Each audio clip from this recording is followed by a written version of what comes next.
So good to be able to provide an update on the work of Agape in Action at Aberfoyle Park after a long time. I'm sorry we couldn't be there in person to see you all. Most of you know basically what Agape in Action does, but just to do a quick intro for those who might be hearing for the first time or need a review. ANA started in 2007 when James and I wanted to help a family with some medical costs in Kenya after doing a work stint there in 2002. At the same time, we approached the CBM UK about helping in that way. We also told them about an idea to start a child sponsorship program for Christadelphians. We just wanted to help a few kids, but God had different plans, and Agape in Action has grown into a large charity, aiming to help our family in Christ in need in their surrounding communities. Particularly, we help widows, orphans, and those who are destitute. So today, ANA is still focused on child sponsorship as its core program. And that's sponsoring kids from young up until their finished trade or college education. So at the end of 2022, we had 950 children in our regular program. We had 600 in our Atashinda program, which were going through high school, and 577 completing trades or college education. So God has truly blessed the efforts. So in addition to child sponsorship, we now have a lot of programs that support child sponsorship. We have children's homes. This is actually Adarana Children's Home that I just visited a couple of weeks ago in India. We have old people's homes. This also is a picture from India a couple of weeks ago. We have one in India and one in Kenya. We have several primary schools, I think about 10 now. We have a high school in coastal Kenya. We have widows programs, which support a few hundred widows now in a couple of different countries. We have nutrition drink programs. We have clean water programs. We have microfinance programs. We have emergency medical help for those who need life-saving medical help and can't afford it within Christadelphia. We have a street kids program in Sierra Leone. We have health clinics, which some of them particularly focus on child and maternal health. We have agriculture programs. We have HIV programs. We have food aid programs. This was particularly big in 2022 and into this year, where there's been a lot of drought, and also food prices have gone high because of the wars and various other factors. And we've had to provide a lot of food aid, especially in East Africa, but also in other parts of the world. We do spiritual programs. This is a picture of a youth camp in Kenya.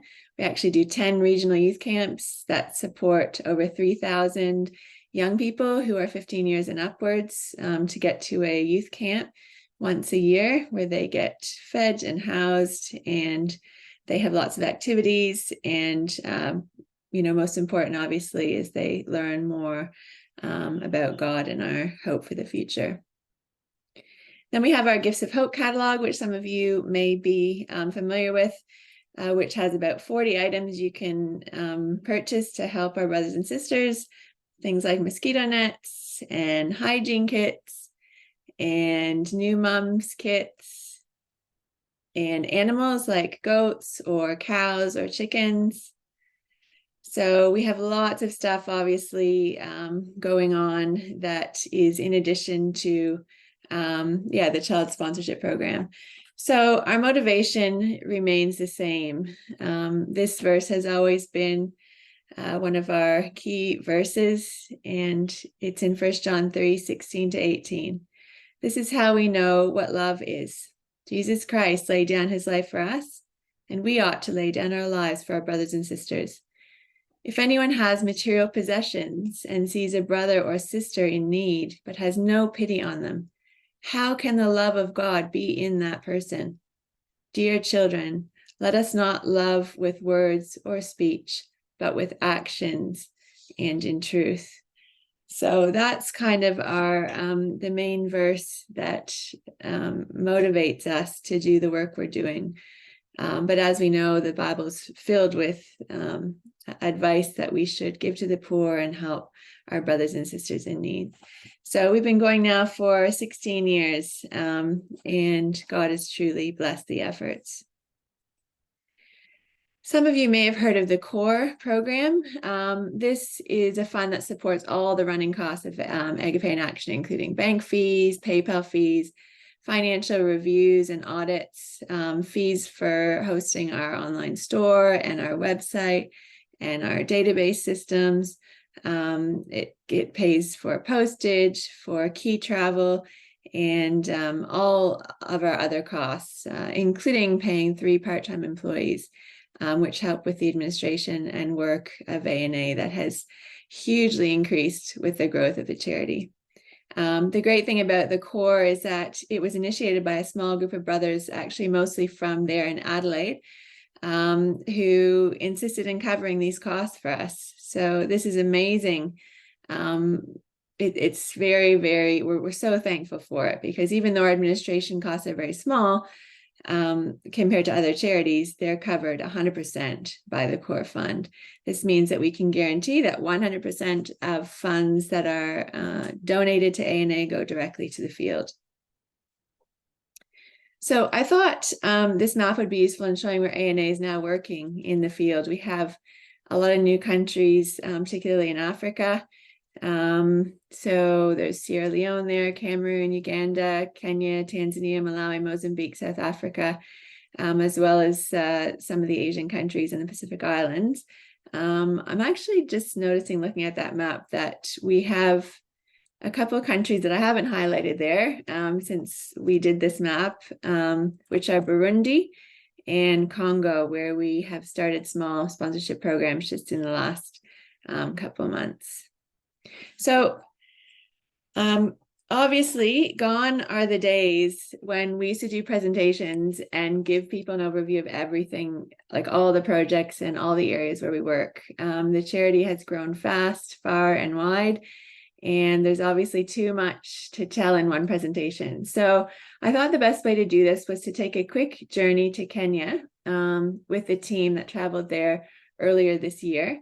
And that will let you know a few highlights about some of the programs going on there. And then I'll touch on a few other areas that we work in Africa, as that's the topic for our session tonight. So to start with, on our trip, we always start in Nairobi, which is the capital city. We traveled to Nakuru. In Nakuru, there's a thriving ecclesia there. You can see that the audience is made up of a lot of young people, and particularly Sunday school students at the front. They had lots of songs and memory verses to show us when we arrived there. The young people put on a very, very amusing drama as well, which was quite funny. And we were able to see the nutrition drink program, which is one of the programs running there. We were able to see the kids that benefit from that, and the kids were looking healthy. This picture I thought was kind of cute, the kid with his little pink tongue there catching all the drips that were coming down, good to the last drop. We did some Sunday school lessons there, and we had Brother Chris Sales on this team who did a lot of work with the youth. So he's there giving a Bible class to the youth. So we had an amazing day at their ecclesia. And then while in Nakuru, we stayed at Nima Children's Home. So this is one of our homes. It's actually run by Joseph and Mary, who were the first couple that we helped with medical needs way back in, early 2000. And they now live at this home and look after a lot of children. So this is in the highlands of Kenya. It's actually a beautiful area. They get enough rainfall here so they can grow food. And you can see, well, I don't know if you can see, but if you look closely at that picture, you can see that we're actually above the clouds. So in the background there, you can see the clouds. It's up very, very high, and it makes it quite cool, and it's very fertile. So here's the group there. Joseph and Mary are there in the middle, and then all of the young people that they look after with the team there. So Nema Home, we've tried to make it sustainable as possible. We have a borehole, we have solar panels for electricity, and here we have a cow. There's a few cows that actually provide manure for biogas to run the stoves. And yeah, we've done what we can. They grow the majority of their food, and are pretty much, except for a few items, able to sustain the home, which is great. This is one of the youth there. You can see he's very happy. One of the things that we did, we had some donations from Heritage College Sydney that they had got some new sweaters, some new jumpers, and this was the old stock, so we gave them out here and they loved it. We also had some packs of Uno, which we introduced to the kids, and they thought that was pretty awesome. So Isaac, my son Isaac, was able to come on this trip, which was really great for him to experience Kenya for the first time. He's traditionally a long distance runner, and one of the things he really wanted to do in Kenya was run with the Kenyan runners, because they're very good. They're world-class marathon runners, long distance runners, and the majority of them actually come from this area of Kenya in the highlands. So he thought, how neat would it be to be able to run in the highlands of Kenya? So while we were at Nema Home, he got together with some of the boys and said, hey, do you guys want to go for a run? Can you take me for a run around? So they were, yeah, sure, we can do that. You can see their footwear there. They've got Crocs and sandals and slides, and off they went for a run. They were very good runners, in their Crocs and slides. So Izzy, yeah, he was very tired at the end of that session, but what a neat experience. So this is just a little drone shot, and you can actually see them running there, and it shows you how fertile this area is, which is amazing for being able to grow food. Izzy's the one there with the white legs. So yeah, a really great experience for him, and a beautiful area where we have that home. So we traveled then from Nakuru further northwest to Kamakuya. And Kamakuya, we have loads of things going on here. You would have probably heard, if you've been to a presentation before, an early one about some of these projects. Kimbilio is pictured here. This is a kind of like a youth shelter. Kimbilio means refuge, and there's about 50 young people living here that go to college or are completing trade educations, kids that without sponsorship would be who knows where, but they wouldn't be in school, that's for sure. And a lot of them are orphans. I don't love their color scheme that they've chosen for the building, but yeah, they were very happy with it and call it home. So we spent some time there. There was some pretty competitive soccer games, and Chris did lots of Bible studies with the youth there. The unique thing about Kimbilio is these kids actually pretty much run the home themselves. They do all their own cooking. They do all the cleaning, they do all their washing, they do everything to run the home themselves. And they're all so incredibly thankful to have this opportunity to have shelter, to have food, and to be able to go to school. And they're amazing singers. So I thought I would just play you a little clip. See if this works. Hang on. 2, 3, go. The gospel train is coming, he is close at hand, he knows how is rumbling and moving to the wind. The gospel train is coming, he is close at hand, he knows how is rumbling and moving to the wind. Get on board, little children, get on board. Little children, get on board. Little children, There is room for many animals. So that was, I just wanted to show you that. That was one evening. We were just sitting outside and the kids said, oh, we'll sing some songs for you. And I mean, out under the stars, they all just got in a semicircle and started singing these amazing praises to God. It was really a special experience. And I mean, that was in English. They sing really well in English.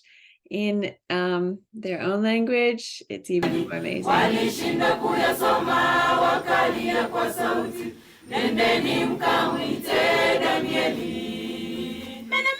Pale umekwisha, umepigwa kwa mizani, umekwisha gawanyika, umekwisha gawanyika, umekwisha gawanyika, umekwisha gawanyika. Pale umekwisha. Yeah, really, really amazing to be able to hear them, praising God like that. So still in Kamakuya, just down the road, we actually have Layla Children's Home, which is a joint project with Meal a Day, UK. And this home actually has 70 children, and it's the younger kids. So once they graduate from high school, and if they don't have any family members or anyone to look after them, they then go into Kimbilio. So Layla Children's Home was a pleasure to visit. A lot of really cute kids. They have clean water there, shelter. We were able to spend some time with balloons and skipping ropes with the kids, which they loved. And it was a very enjoyable time at Layla. Everything's going well there. So the next program in Kamakuya is the Widows Program. This was our original Widows Program, started back in 2010. These are the two sisters, Adelaide and Rofence, who look after the Widows Program for us. So we were able to visit the widows. A lot of these have been looked after for several years now and were looking really good. They had their new dresses on that they'd gotten a few months ago. And we were able to distribute some hygiene kits, which they were very thankful for. We also were able to give mattresses to, I think there was 5 widows who were without mattresses. And this elderly sister in the yellow, she was so excited to get a mattress that she lay down right there on the grass to try it out. It was pretty heartwarming to see how thankful they were for things that we would take for granted. All right, Kamakuya. We left Kamakuya. We went just an hour away to a place called Sabati, where we have another children's home, Jiwa La Pembeni Children's Home, another beautiful area. And that's the home pictured there, the first buildings you see in the foreground. This is the boys' dormitory that was just completed last year. It's a smaller home. There's about, I think, 20 children living there now. And we were able to see the kids and visit the ecclesia. This is the Sabati ecclesia. They're all sitting outside because it was so oppressively hot in the hall that you see there with the sun on the tin roof. So they came out and then just all squeezed against the side of the building where there was a small bit of shade. It was still very hot, but they had a Bible study out there. We have the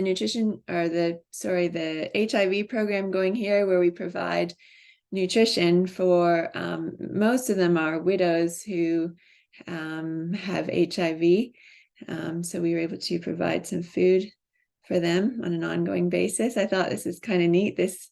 This sister had packed all her things up, tied them in a bundle, and was ready to head home.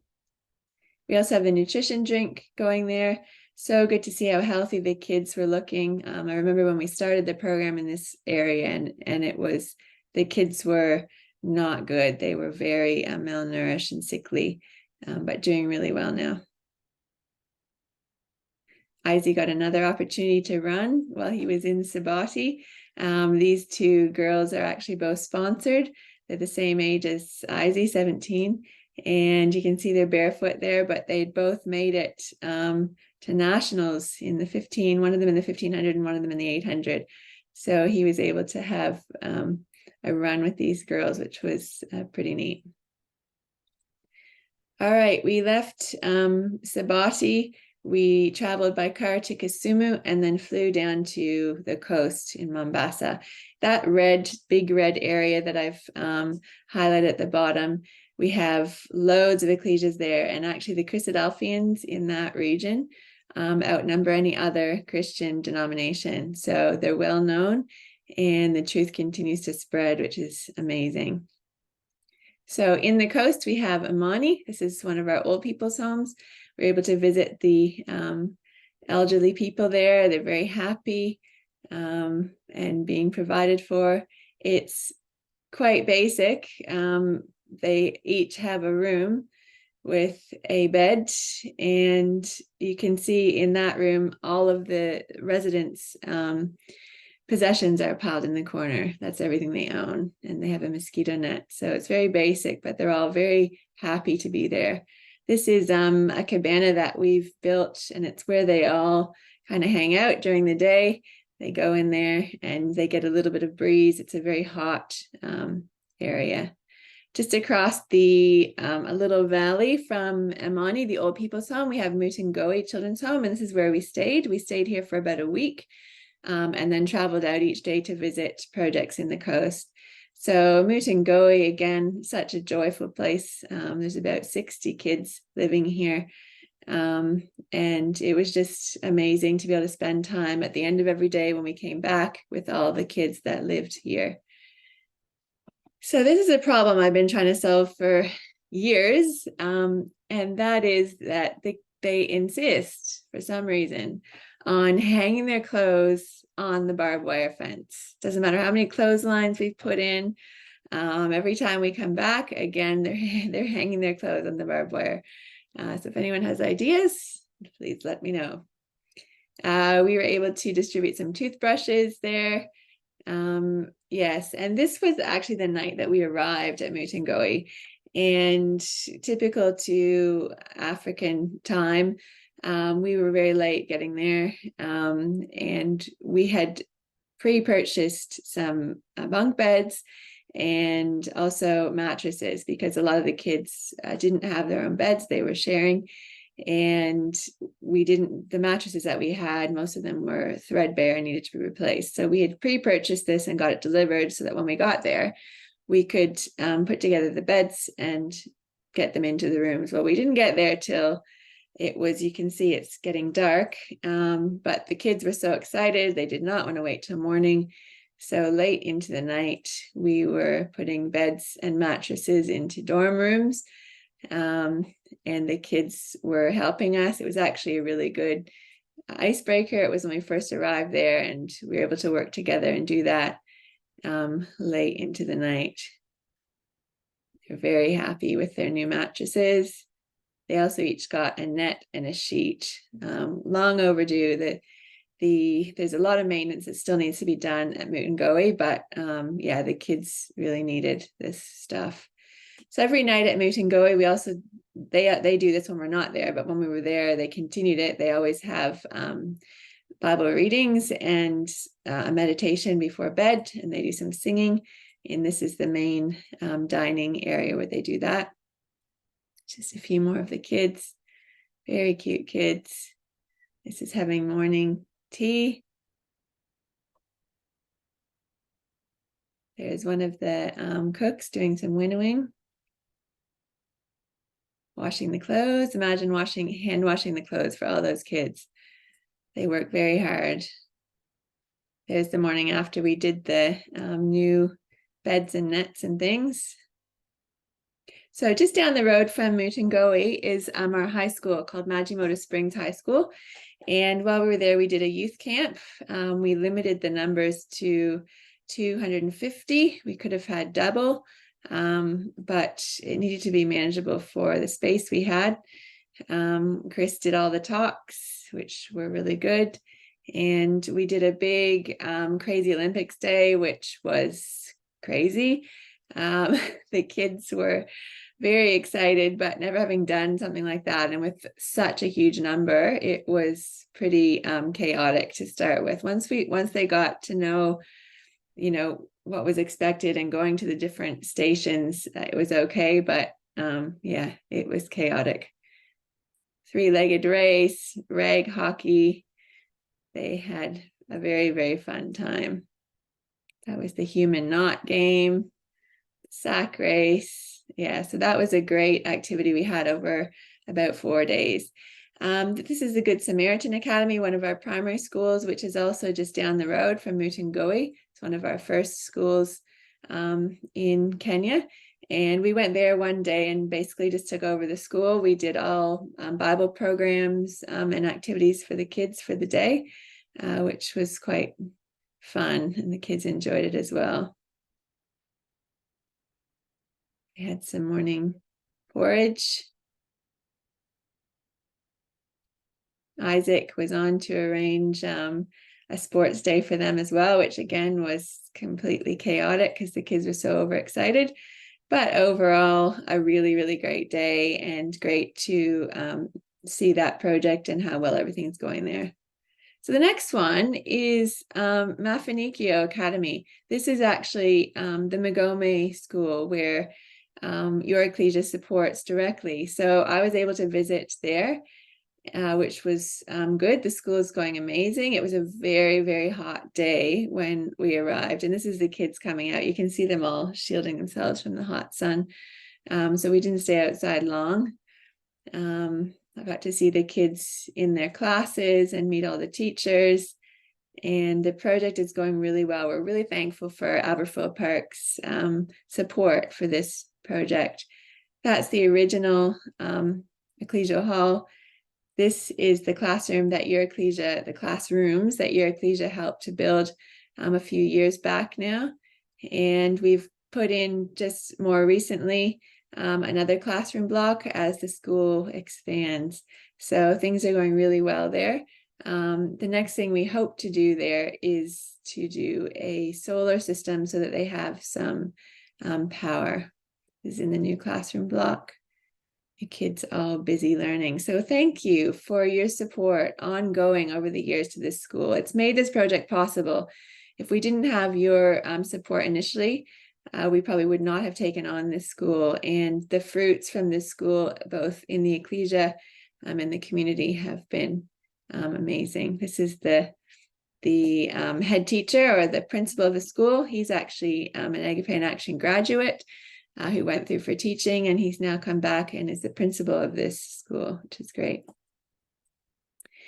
So one day when we were there, it was our day to go to a couple of our other schools, and it was raining. And as much as it made driving treacherous, we were very thankful for the rain because it's been drought in this area for so long. In this particular area, it had been raining for the last week, and they were rejoicing, but it was pretty treacherous driving. Wow. He's bouncing around.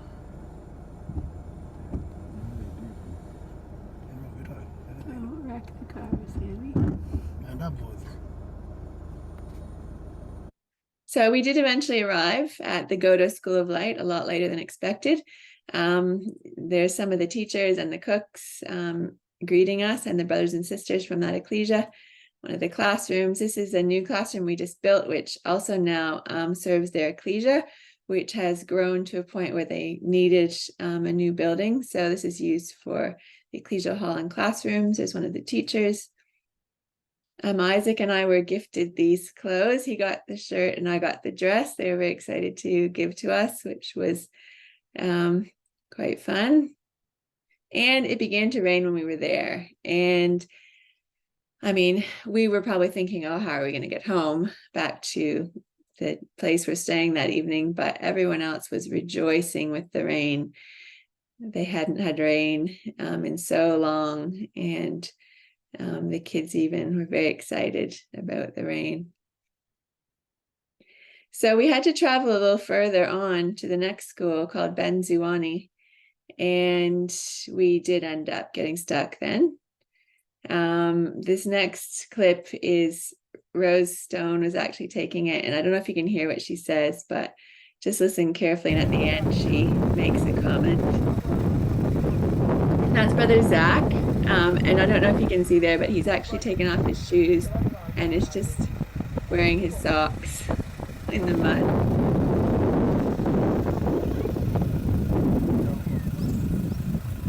The road to the ecclesia where we're supposed to be having lunch. So I don't know if you caught that, but she said, this is the road to the ecclesia where we're meant to be having lunch. And this was at about 3 p.m. So I think she was feeling a bit hungry. So Benzuani, this is another primary school. There's a lot of Maasai people that are there and send their kids to our school. A lot of very cute babies. We did a distribution actually of new mothers' kits there. In fact, while we were in the coast and staying at the children's home, quite often during the days we would visit ecclesias and do Bible studies, Sunday school, and then sometimes a distribution. This is the hygiene kits. Sometimes we did mosquito nets. In a few new areas, we started the nutrition drink program. This is the nutrition drink program starting. I'm going to skip that video, but that's a new area where we're doing nutrition drink. We did Bible distributions in some areas in both English and their native languages. And we checked up on, new rainwater tanks that we had at some ecclesial halls. So we had a very busy week in the coast, but all was well. So we went from the coast, then flew to a place called Eastern Inland, where we have Matendo Children's Home. And I don't have any pictures of that. I realized we don't have a lot of time to get through some of this material, but I did want to tell you about the Widows program here. So while we were visiting one of the ecclesias in Eastern Inland, myself and Sister Angel, who's on the back of that motorbike, went to visit some of the widows in the area. Sister Angel runs this program. She's an amazing sister, young sister, who I think there's about at least 40 widows that she visits. And provides food packs and makes sure they're doing okay. And this picture I thought captured her. She's such a loving, caring person who, each widow knows her and loves her. When we arrived at their homes, you could see how excited they were to see Angel and to have a visitor. But these are the conditions that some of these widows are living in.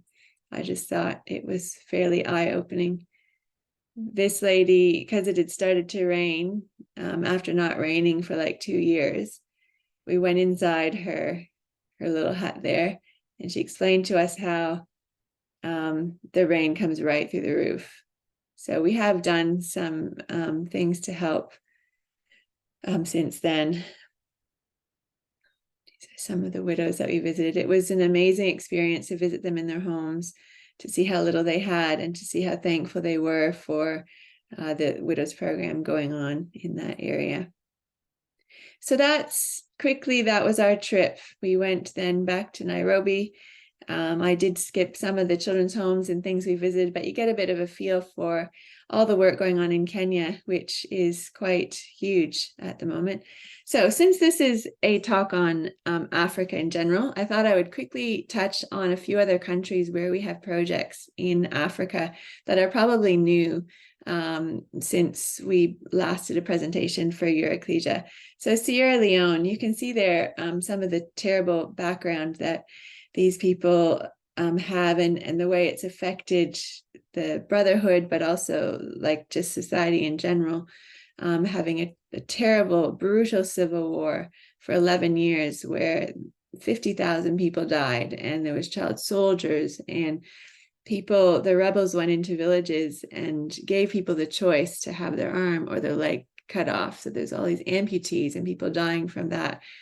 There was massive war, rape, and all of these horrible things. There was no schools in the whole country functioning for 11 years during this war. So you now have a whole generation who can't read and write, who've never been to school. And the diamond trade was at the center of that war. So after that war, they're reeling, trying to get back on their feet from that war. It was quite a few years later, but Ebola in 2014 and 2015, a horrible disease, and it was the worst country affected by Ebola, Sierra Leone. Over 11,000 people died. Over 200 of them were healthcare workers, And a lot of the healthcare workers, then the rest of them left the country at that time because they didn't want to, be treating people with Ebola. And so now you have a country left with no healthcare system at all. You can't get surgeries or anything, any healthcare basically in Sierra Leone. And so many people lost loved ones. It was just horrific. So into this environment you go, and the truth is just taking off. It's absolutely incredible. I went there last year with a CBM Link brother and another brother from the UK, and they had 243 baptisms in 2 weeks, in the 2 weeks that we were there. Absolutely incredible. And it's thanks to the work of this brother and a lot of brothers just like him who travel on roads like this weekly to teach these huge numbers of people who are interested in learning about the Bible. The work going on there was just incredible to see and to be a part of. It was our first trip there. So we have been supporting several programs there through the CBM. One of them being this Street Kids program. These kids have all been rescued from the streets around a city called Bo, and from horrific situations. Like, some of those older girls were about to be put into prostitution. They're on the streets. There's child labor going on. There's all sorts of horrible things. These kids have now all been taken in by Christadelphian families in Bo, and they've been put in school and are being cared for, and they're part of the Sunday school there. And it was just an amazing experience to get to go and spend some time with them and see how well they're doing and the effort that ecclesia is making. They also have a sponsorship program. This is just one example of a family that's sponsored. This is Sister Sarah. She is blind, and those are her 2 sons. And her husband died of Ebola, and she was left blind with two kids to try and raise. So they're both in the sponsorship program now, which is helping a lot because they can go to school and they're provided with some food. This is a health clinic we have in Sierra Leone that we built there. It's right across the dirt path, really, from an ecclesial hall, and has been a great light stand, but also such a hugely needed thing there. The government is providing us with medications and pays 2 nurses. So we've just put up the infrastructure, and the response has been amazing. This is the maternity ward, so to speak, the room. This is one of the nurses that works there in the green, and that's her baby that the other nurse delivered there. So we had a tour of this little health clinic, and I remember coming out, and when I came outside of the health clinic, I was greeted by like an innumerable amount of new moms and babies all sitting there. And the brother who was showing me around said, "Oh, these are a lot of new mothers that have come to say thank you because all of their babies have been safely delivered at this clinic, and they're just so thankful that they had somewhere to go." You can see there one of the babies getting weighed just in a bucket. So yeah, that was really moving for me. This is another experience in Sierra Leone. We went to an amputee camp. And in this amputee camp, there's actually an ecclesia, and it's full of brothers and sisters who are amputees from the war, who went through horrific nightmares, during that time, but have now embraced a new hope for the future. So we went there, we had some Bible studies. It was amazing to see them. So that's a quick outline of some of the things we have going in Sierra Leone. Mozambique is another country. Cyclone Freddy hit there earlier this year and was pretty horrific. Just get my numbers right here. There was 3,658 homes of brothers and sisters that were damaged. 3,658 homes of brothers and sisters that had been either completely destroyed or lost their roofs. So we were able to provide $28 per family to get plastic sheeting. That doesn't sound like a lot, but for that many homes, it was over $100,000 just to give them plastic sheeting. It's a huge number of Christadelphians in Mozambique, more than any other country in the world. and they were in need. The CBM had 20 ecclesial halls that they had to rebuild that were completely destroyed. There was nearly 15,000 brothers and sisters who'd lost their livelihoods, which was mostly having their crops entirely destroyed. So these are huge numbers. And a lot of food aid, that's before food aid and all the other things. So huge need in Mozambique with the numbers growing so quickly in our ecclesial family there. Before the cyclone, we were doing some well projects. Every year we were putting in wells at ecclesial halls. And these actually just came in 2 days ago, these pictures. These are the latest wells that we've done since the cleanup from the cyclone is finished, and we've been able to continue some of the wells. They write the ecclesia name and then Agape. It's kind of neat. Cameroon is another area where we've been helping for a little while now. Again, a civil war. So 2017, the English wanted independence, and there's been unrest ever since, basically between English and French. Lots of people have lost their homes, been chased from their villages, have had relatives slaughtered in front of their eyes. Hundreds of people have fled and been in hiding in densely forested areas, and some for multiple years. So in 2021, there was huge rainfalls, and a lot of these people that were hiding in the forested areas were basically driven out by the rain and disease and exposure. And we found that lots of these were actually Christadelphian youth who'd lost their families. These were Christadelphian families. So ANA has been working with CBM and an amazing couple there, Dennis and Vivian, to get these youth some shelter, to get them food, and to try and get them in school, try and return to a bit of normality after the horrific things they've witnessed and been a part of. Most of them are on their own now without families. So this has been really challenging on a lot of fronts, and I don't have time to get into the details, but bottom line is that we're in the process of building 2 safe houses in 2 different regions of Cameroon. These will house some of the young adults that we've been helping in sponsoring. These dormitory style safe houses will also have an ecclesial hall attached, which will solve another problem that they've been having in these regions with meeting together. So we're really excited about that. And they are called Fortress Safe House and Tower Safe House, based on the verses you see there. These are some of the people, some of the young adults that we've been helping. Some of them will be moving into those safe houses. And that picture there is one of the safe houses. That's the stage it's at just a few days ago as well. So we're getting there. Elsewhere in Africa, Malawi, we have a mosquito net program. Congo and Burundi sponsorship. South Africa is a new country this year where we're doing youth trades program for Christadelphian youth. And Uganda and Tanzania, we've been working in for quite a while now, with schools and children's homes, etc. James is actually on the ground as I'm speaking in those countries, checking up on things there. So he might be able to give an update later on those 2 areas. So that is, in a nutshell, a long but actually brief overview of some of the projects in Africa that we're doing. The truth is spreading in all of those countries very quickly, and it's amazing to be a part of it. So now we've been running for 17 years. It's amazing to see the success of so many of the programs, particularly children's homes and sponsorship programs where the children have grown, learned the truth, been educated, and are now cornerstones of their ecclesias.